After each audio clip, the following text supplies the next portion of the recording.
아침 말씀. 오늘 본문 말씀은 신명기 3장 1절에서 11절입니다.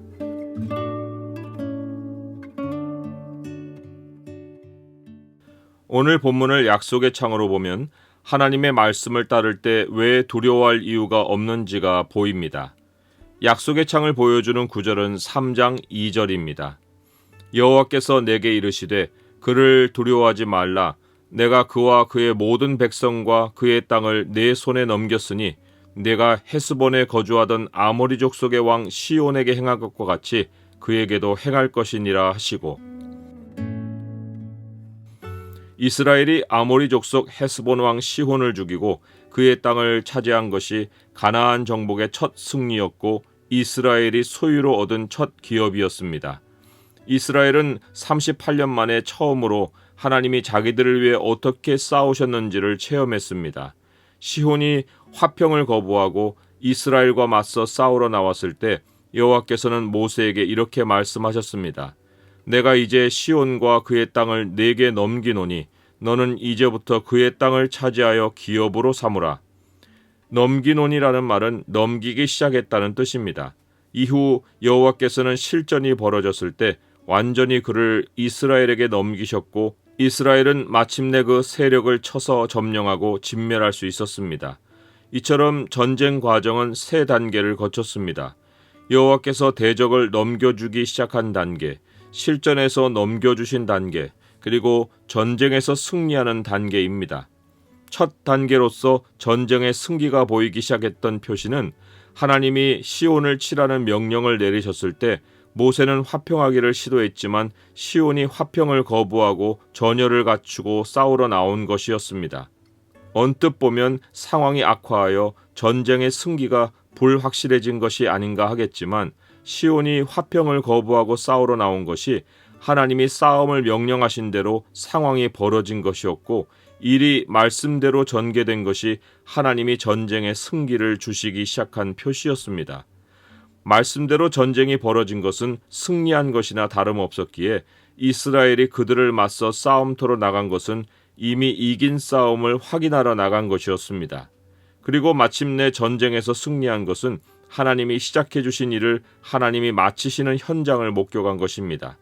이제 이스라엘이 첫 전쟁에서 배운 것은 하나님이 명령하신 일은 하나님이 일을 시작해 주시고 마치게 해 주실 것이기에 하나님의 말씀에 순종하면 승리가 보장되어 있다는 것이었습니다. 이스라엘 백성이 전쟁의 단계들을 거쳐 시온에게 승리를 거두고 돌이켜 바산으로 올라갔을 때 이번에는 바산왕 옥이 그의 모든 백성을 거느리고 이스라엘을 대적하여 싸우고자 했습니다. 이때 하나님의 말씀은 첫 번 것과 달랐습니다. 여호와께서는 모세에게 이렇게 말씀하셨습니다. 그를 두려워하지 말라. 내가 그와 그의 모든 백성과 그의 땅을 내 손에 넘겼으니 내가 헤스본에 거주하던 아모리 족속의 왕 시온에게 행한 것과 같이 그에게도 행할 것이니라. 첫 번 싸움에서는 여호와 하나님이 넘기기 시작했다고 하셨는데 이번에는 아예 넘겼으니라고 하시며 전쟁을 시작하기도 전에 이스라엘에게 승리부터 선포해 주셨습니다.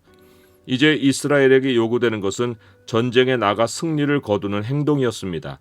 하나님이 넘겼다고 하셨기에 이스라엘 백성은 앉아서 전세가 어떻게 될지를 따지고 있을 이유가 없었습니다.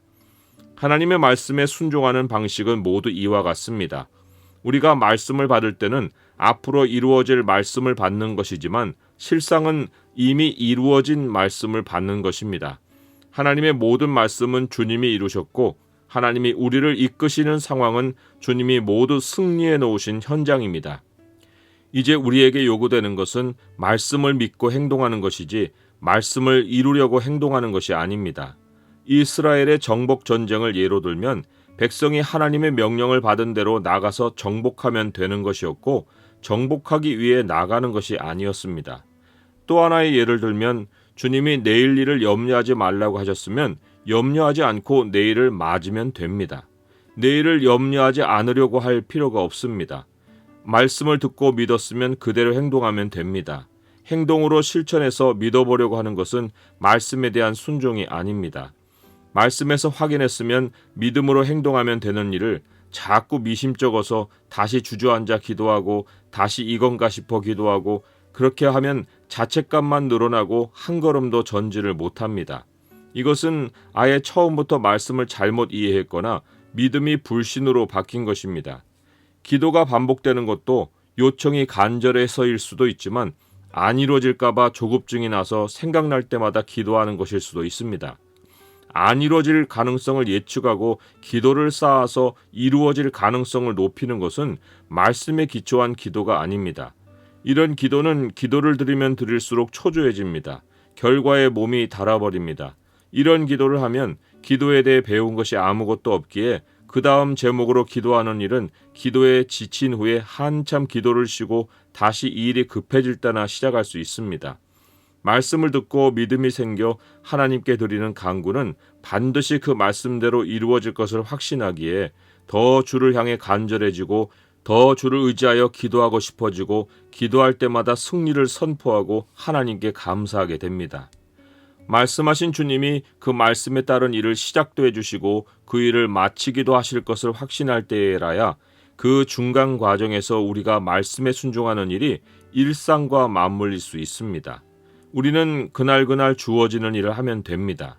일이 주어진다는 것이 내가 하는 일이 아니라 하나님이 나를 통해 시작하고 맡기신 일이란 증거입니다.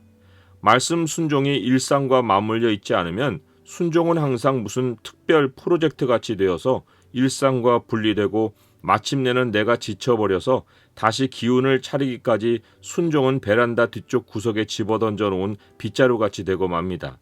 다시 집어들기도 겁나고 집어들면 언제 끝날지 모르는 일이 되어버립니다. 또한 하나님이 시작하신 일은 언제나 장기전인 것을 알아야 합니다.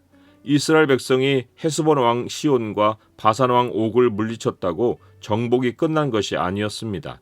이것은 하나님이 이스라엘에게 앞으로 요단 서쪽으로 건너가 오랫동안 벌일 정복 전쟁에 대해 확신과 담대함을 심어주시기 위해 맛보게 하신 전초전이었습니다. 하나님이 우리를 통해 시작하시는 일도 단기간에 끝나는 일이 없습니다. 이스라엘 백성에게는 기업의 땅 경계선이 지역으로 정해져 있어서 싸움을 어디까지 벌여야 하는지가 눈에 보였지만 그리스도인의 싸움은 경계선이 땅에 그어져 있지 않고 대신 시간의 경계선이 그어졌습니다. 사도 바울은 그 시간 경계선을 이렇게 알려주었습니다.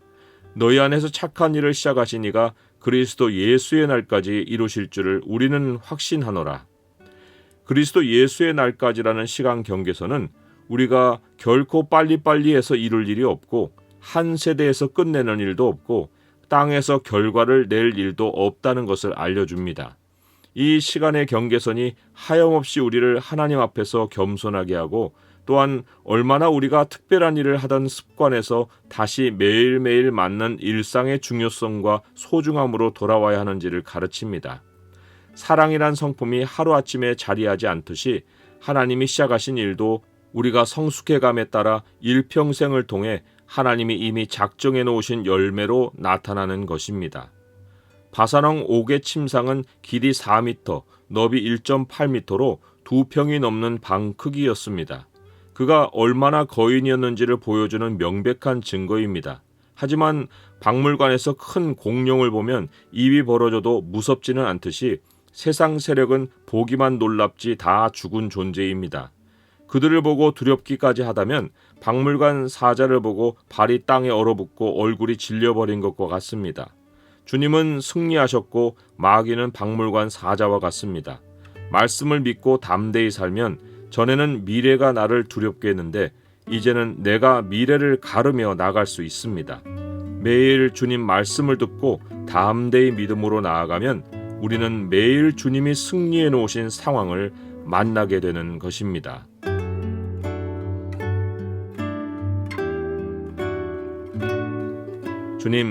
주님이 저에게 먼저 승리를 주시고 행동을 명령하시는 것을 기억하게 하옵소서. 주님이 무장 해제시킨 마귀가 제 삶에 아무 영향을 미치지 못하는 것을 잊지 않게 하옵소서. 실세이신 살아계신 주님만 의지하고 살게 하옵소서. 예수 그리스도의 이름으로 기도드립니다. 아멘.